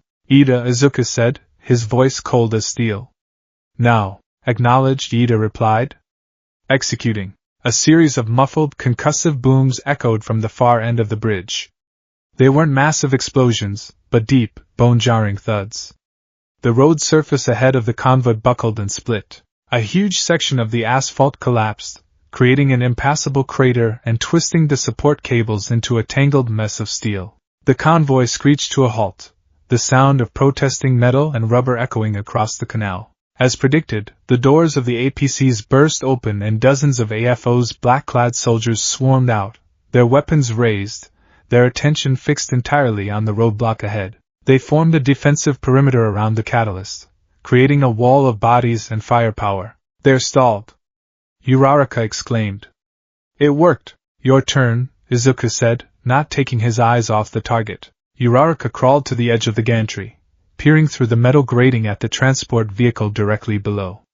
She took a deep, centering breath, her fear eclipsed by her focus. She pressed her fingertips together, her quirk activating. "Release," she whispered. A wave of pink energy, invisible to the guards below, washed over the catalyst. The massive machine, which weighed well over 50 tons, suddenly strained against its moorings. The thick chains holding it to the flatbed went taut with a sound like a screaming guitar string, then snapped one by one with loud, percussive cracks. The catalyst, now completely weightless, floated a few inches above the truck bed, tethered only by a few sparking power cables. The guards below shouted in confusion, looking up, finally realizing the attack wasn't coming from the front. "Now, Spark! Hit it now!" Uraraka yelled. Izuku was already moving. He launched himself off the gantry, a green comet streaking through the dark. One for all, full cowling 20%. The power surged through him, a glorious, painful fire. He twisted in midair, drawing his leg back for a powerful kick. Time seemed to slow down. He could see the panicked, upturned faces of the guards, the pulsing core of the catalyst, his target. His mind was crystal clear. This was the moment that would define everything. St. Louis. Smash! His armored boot connected with the center of the catalyst's containment field. The impact was immense. A spiderweb of cracks erupted across the reinforced glass, and a wave of pure kinetic energy shot through the machine's delicate innards. The sickly purple light of the core flickered violently, turning a furious, unstable red. Victory. But victory is a fleeting thing in a world ruled by monsters. As Izuku landed gracefully on the bridge deck amidst the stunned guards, his danger sense, which had been humming, suddenly screamed. It wasn't a warning, it was a primal, terrified shriek of pure agony in his mind, more intense than anything he had ever felt. The threat was not the guards. It was not the damaged catalyst. The threat was behind him. He spun around just as a hand, fingers splayed, touched the deck of the bridge 10 feet away. The man it belonged to had emerged from the black command vehicle, moving with an eerie, silent speed. He was tall and lanky, with shaggy, pale blue hair that obscured his eyes. He wore a simple black coat, but the aura of decay and malice that radiated from him was a physical force. It was Tamura Shigaraki. And he was smiling, a dry, cracked-lipped grin of pure, hateful amusement. "Not bad, Spark," Shigaraki rasped, his voice like dry leaves skittering across pavement. "You actually managed to scratch my toy. I'm almost impressed." Where his hand touched the bridge, the decay started. A wave of gray dust spread out from his fingertips with terrifying speed. The asphalt, the concrete, the steel rebar beneath, it all disintegrated, crumbling into nothingness as if it had never existed. The process was silent, absolute, and horrifyingly fast. A massive section of the bridge simply ceased to exist. "Oh no!" Uraraka breathed from her perch as the gantry she was on groaned and buckled, its support structure gone. The guards who had been standing on that section of the bridge fell screaming into the dark, chemical-laced water below. Izuku reacted on pure instinct. He fired 2 tendrils of Black Whip, one wrapping around Uraraka's waist, the other anchoring to a solid support beam on the far side of the new chasm. He yanked, pulling her from the collapsing gantry just as it peeled away from the bridge and plunged into the canal. She slammed into him, and they both tumbled across the remaining roadway. So, you have multiple quirks, too, Shigaraki noted, his curiosity piqued. He took a slow step forward, the ground before him turning to dust. How interesting. My master will want to have a look at you. This was not the petulant manchild from the old news reports. This was a predator. Confident, powerful, and utterly in control. The convo, the catalyst, it had all been bait. A way to draw out the mysterious new thorn in the regime's side. Uraraka, get back, Izuku said, pushing her behind him as he rose to his feet. Get to Ida. Now, I'm not leaving you, she cried, her face pale with terror. Go! He roared, unleashing a pulse of raw power that made the air shimmer. This is a fight you can't be a part of, Shigaraki chuckled. She's right, you know. You should listen to your girlfriend, Sparky. This next part gets messy. He lunged, not with the frenzied rage of Bakugo, but with the cold, precise deadliness of a striking viper. He didn't need to make contact with Izuku himself. He just needed to touch the ground near him. The fight began. It wasn't a brawl. It was a desperate dance on a disintegrating stage. Izuku, using float, leaped into the air, trying to stay off the ground. But Shigaraki was strategic. He would slap a support cable, causing a huge section of the suspension system to unravel and crash down. He'd touch a truck, and the entire vehicle would crumble into a pile of gray powder. He was systematically destroying the battlefield, using his quirk to control the environment, to shrink Izuku's world until there was nowhere left to run. Izuku fought back, firing off controlled air force blasts, trying to keep Shigaraki at a distance. But the villain was deceptively fast, moving with a jerky, unnatural gait that made him difficult to track. Is this all you've got? Shigaraki taunted, dodging a blast of compressed air that ripped a hole in the truck behind him. All Might's power, and you're just puffing wind at me? Pathetic. He was getting closer.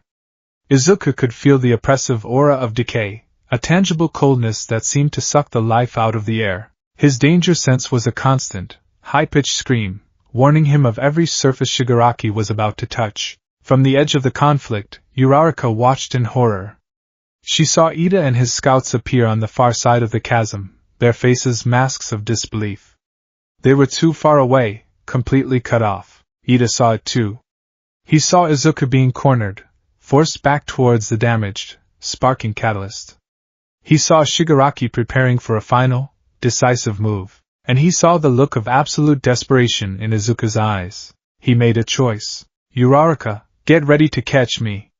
Ida yelled into his calm. What? Ida, no, but it was too late. The engines on Ida's legs roared to life.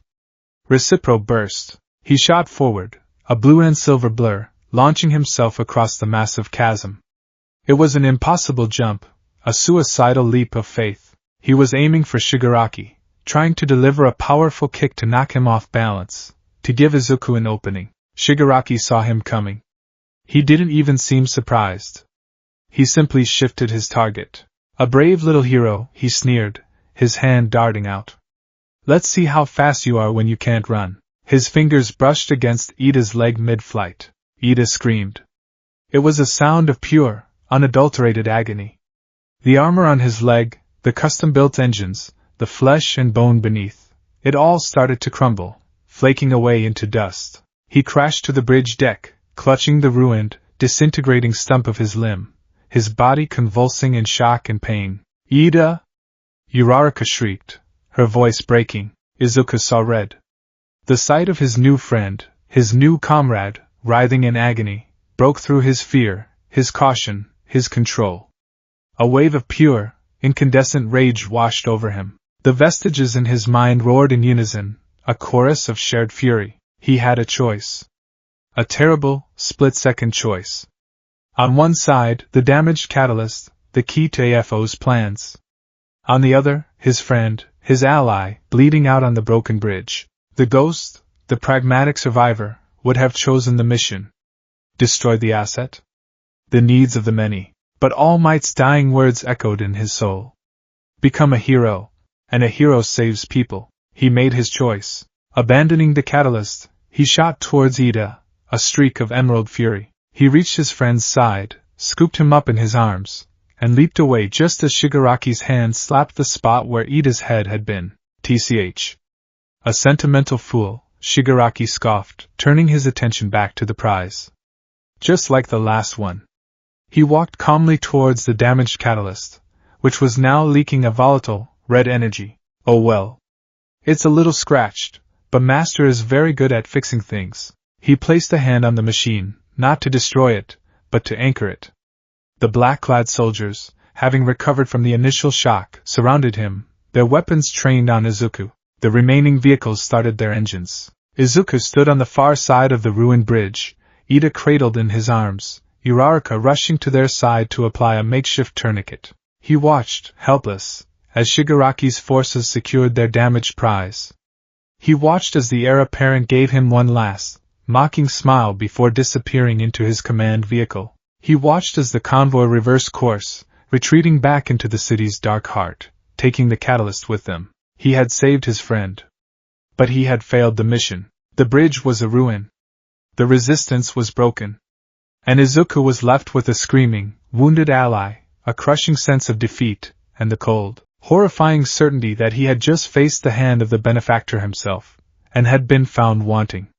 The world was darker than it had been an hour ago, and the dawn felt further away than ever. The retreat from the Daikoku Bridge was a silent, desperate flight through the city's shadowed veins. There was no victory, only the grim, metallic tang of blood in the air and the heavy, suffocating weight of failure. Ida was a dead weight in Izuku's arms, his body trembling with shock and pain, his breaths coming in shallow, ragged gasps. The makeshift tourniquet Uraraka had fashioned from a piece of her own jumpsuit was already soaked through, a stark, dark bloom against the silver of his costume. Uraraka ran beside them, her face a pale, tear-streaked mask of grief and terror. The buoyant, determined leader who had confidently planned their assault was gone, replaced by a young woman watching her friend die. Every pain groan from Ida was a fresh stab of guilt in her heart, and her panicked, pleading glances at Izuku were filled with a terrible, unspoken question: what have we done? Izuku had no answers.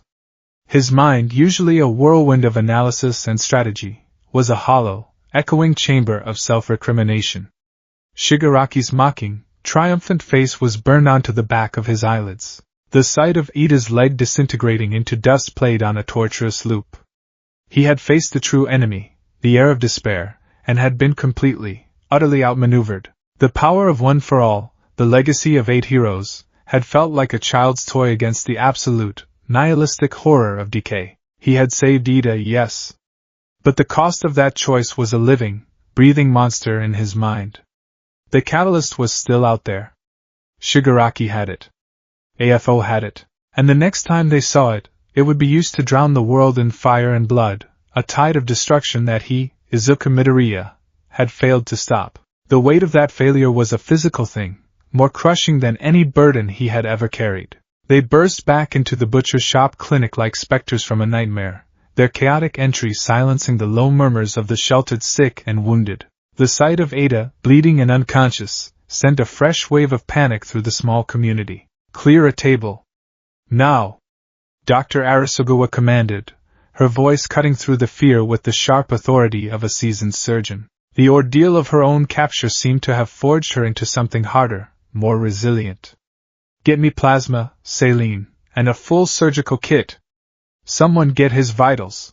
Izuku gently laid Ida down on a freshly cleared meat counter, the cold steel a stark contrast to the feverish heat radiating from his friend's body. He stepped back, his job as a rescuer done, and felt utterly useless. He watched as Uraraka and Dr. Arasugawa swarmed over Ida, their movements a desperate, frantic ballet of life-saving. They cut away the ruined armor, attached in 4, and worked to clean the horrifying wound. The wound was not a clean cut. It was a ragged, puckered ruin of flesh and bone where Shigaraki's quirk had been stopped by the tourniquet. The flesh at the edge of the stump was gray and necrotic, as if the decay were still trying to creep up his thigh. His blood pressure is crashing.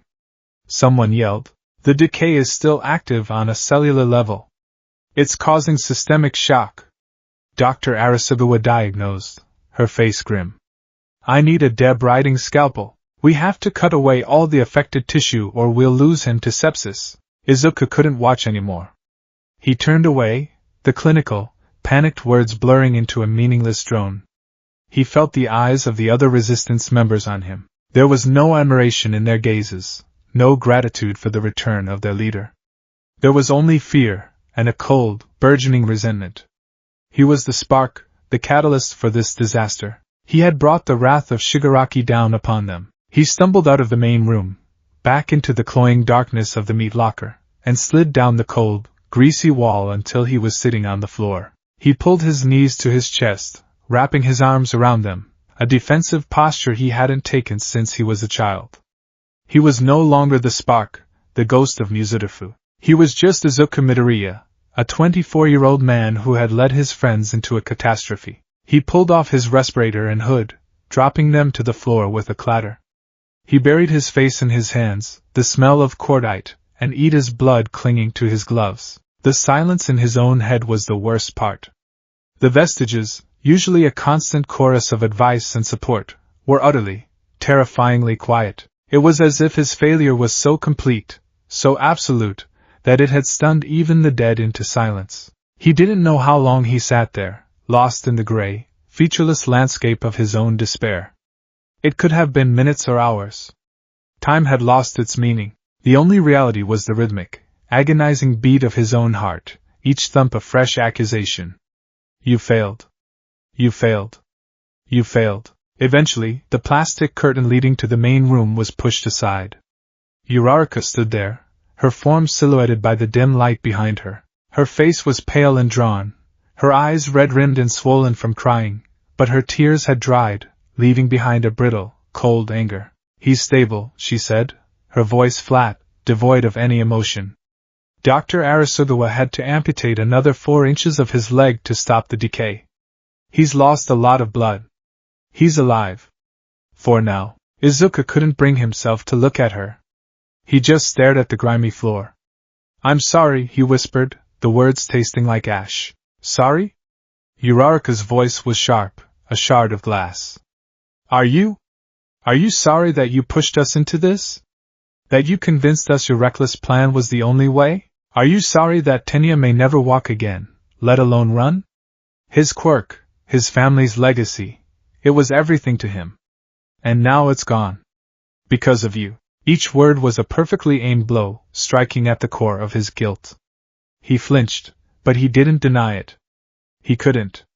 She was right. You came to us like some dark messiah, she continued, her voice rising with a bitter, trembling passion. The legendary spark, here to save us all. But you're not a hero. You're a curse. You're just like them. You bring nothing but violence and pain wherever you go. We were surviving. We were holding on. It was hard, and it was miserable, but we were alive. We were helping people. Then you showed up, and now, look at us. She gestured back towards the main room, towards the unconscious form of their friend. This is on you, Izuku Midoriya. All of it. She didn't wait for a reply. She let the plastic curtain fall back into place, plunging him back into darkness, leaving him alone with her poisonous, truthful words. He curled into himself, the cold of the concrete floor seeping into his bones. She was right. He was a fraud. A boy playing with a power he didn't deserve, in a game where the stakes were real lives. He had tried to be a weapon, but he had only hurt the people he was trying to protect. He had tried to be a hero, and he had become a monster's accomplice. The silence from the vestiges was finally broken. It was not Nana or Daigoro. It was a voice he hadn't heard with such clarity before, a psychic whisper that was faint and fragile, yet held an unshakable core of strength.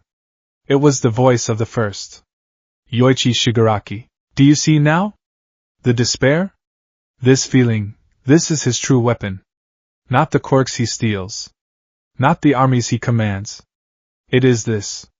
The cold, empty certainty that all you do is for nothing. That every struggle only makes the darkness deeper. This is the poison my brother has been spreading for over a century. A soft, ethereal light began to glow from within Izuku's own chest. It was not the crackling green energy of One for All, but a gentler, more sorrowful white light. In the gloom of the meat locker, the spectral, translucent form of a thin, pale young man with white hair materialized before him. Yoichi's eyes, filled with a profound, ancient sadness, seemed to look right through him, into the very core of his soul. He did this to me, Yoichi's mental voice continued, as visions, sharp and vivid as memories, flooded Izuku's mind. He saw a young Yoichi, sick and frail, locked in a vault by his powerful, terrifying older brother. He felt the suffocating helplessness, the crushing weight of his brother's ambition. He told me my ideals were childish.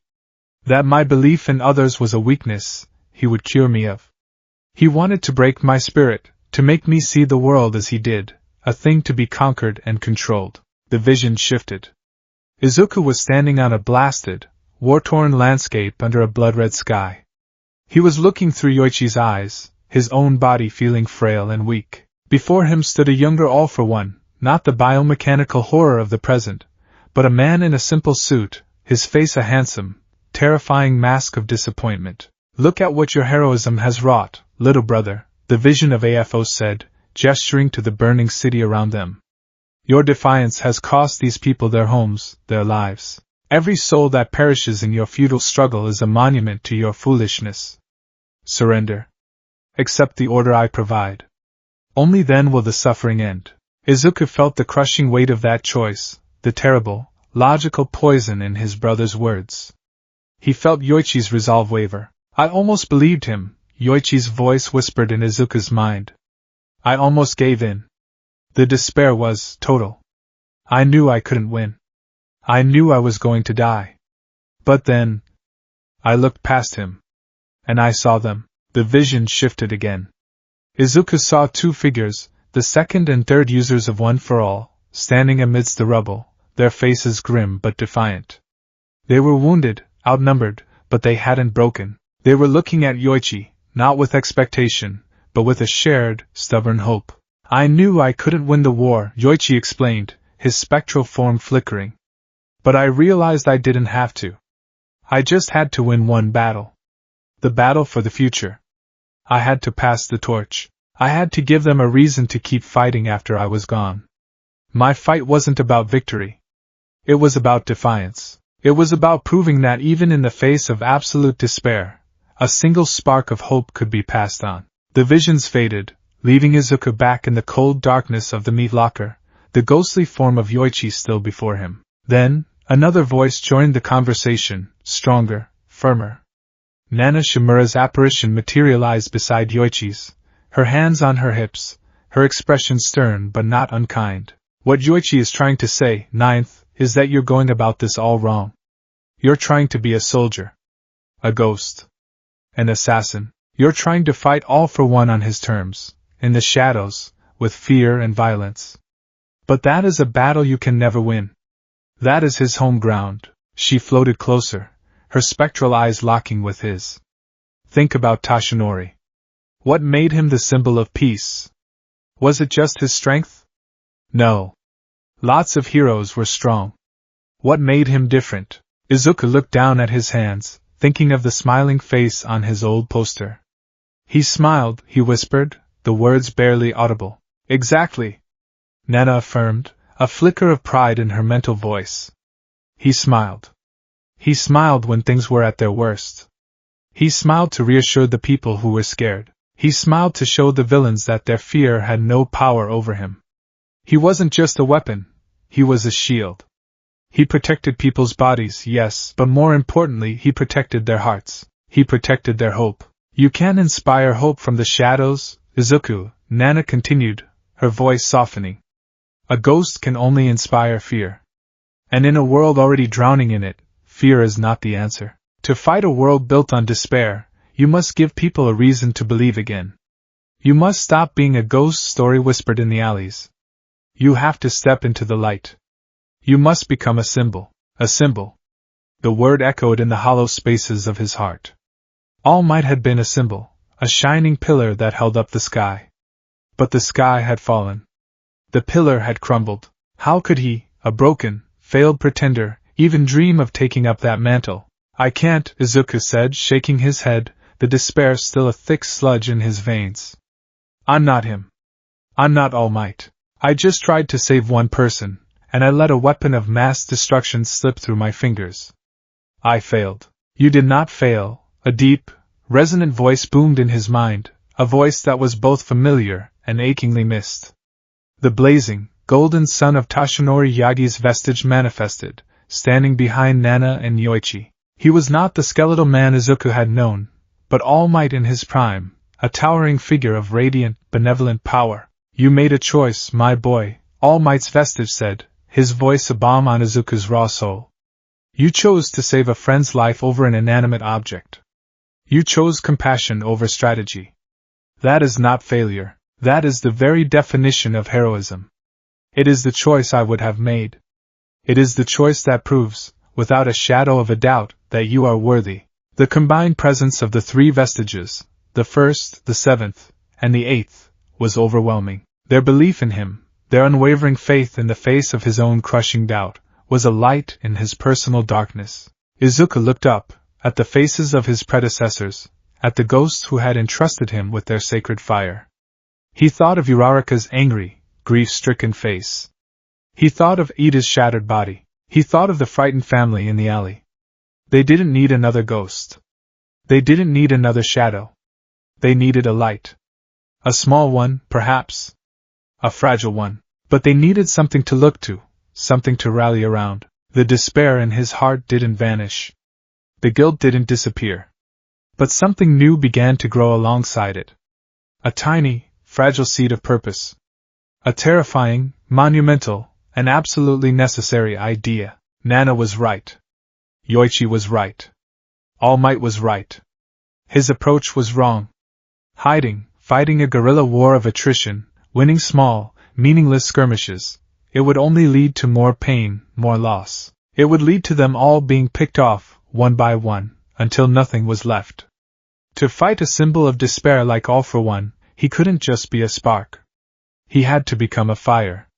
He had to become a beacon. He slowly, painfully, got to his feet. His body ached, his spirit was wounded, but his eyes held a new, hard-won clarity. He knew what he had to do. It was insane. It was probably suicide. It went against every instinct for survival that had kept him alive for the past 10 years. But it was the only path forward. He pushed through the plastic curtain and stepped back into the main room. The air was still thick with tension. Dr. Arisugawa was changing Ida's dressing, her movements efficient and grim. Uraraka sat by Ida's side, holding his hand, her face buried in the cot's thin blanket. She didn't look up as he approached.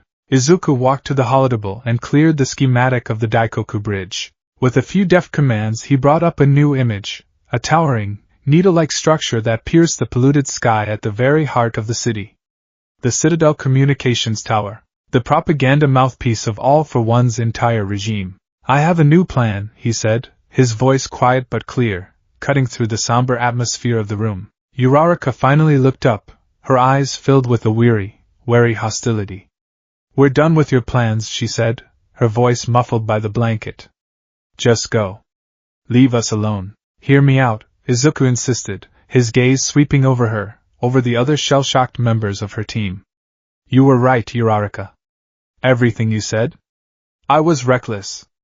I was arrogant. I thought I could fight this war by myself, in the dark. I was wrong. He took a deep breath, the confession costing him a piece of his battered pride, but it was necessary. Fighting their soldiers, destroying their weapons, it's like trying to bail out the ocean with a bucket. We can't win that way. We're not fighting an army. We're fighting an idea. The idea that hope is dead. The idea that there is no alternative to their rule. He pointed to the holographic tower. To fight an idea, you need a better idea. That tower broadcasts Shigaraki's lies and AFO's propaganda to the entire nation, 24/7. It's the source of the poison. It's how they maintain control. It's how they reinforce the despair. He looked directly at Uraraka, his green eyes burning with a new, terrifying intensity. So we're going to hijack it. We're going to use their own weapon against them. We're going to send the entire country a new message. A message of defiance. A message of hope. A stunned silence fell over the room. The sheer, unmitigated audacity of the plan was breathtaking. It was like proposing to walk into a dragon's mouth to give it a lecture on dental hygiene. That's insane, one of the scouts finally breathed. That's the most heavily guarded non-military installation in the country. It's a fortress. I know, Izuku said calmly. But we're not going to assault it. We're going to infiltrate it. We're going to make a statement so loud that All for One himself can't ignore it. We're going to show everyone who's listening that they are not alone. That the fight isn't over. He was no longer the brooding ghost. His posture was straighter, his voice filled with a conviction that was both terrifying and magnetic. He was offering them not a plan for survival, but a chance at a real victory, a victory of the heart and soul. Uraraka stared at him, her anger warring with a flicker of something she hadn't felt since the ambush on the bridge, a sliver of hope. It was a crazy, impossible plan, but it was also the first thing that had made sense in a world that had long since stopped making any. It wasn't about revenge. It was about legacy. It was about honoring what Ida had sacrificed his leg for. And what good will a message do? She asked, her voice still skeptical, but the hard edge was gone. Words are just words. Izuku looked down at his own scarred hands, then back at her. A faint, sad, but determined smile touched his lips for the first time. All Might taught us that words can be the most powerful weapon of all, he said softly. He taught us that a single voice can change the world. It's time we reminded everyone of that lesson. He wasn't a symbol yet. He wasn't All Might. But in that moment, standing amidst the wreckage of his failure, he had finally understood the weight of the legacy he carried. And he was ready to lift it.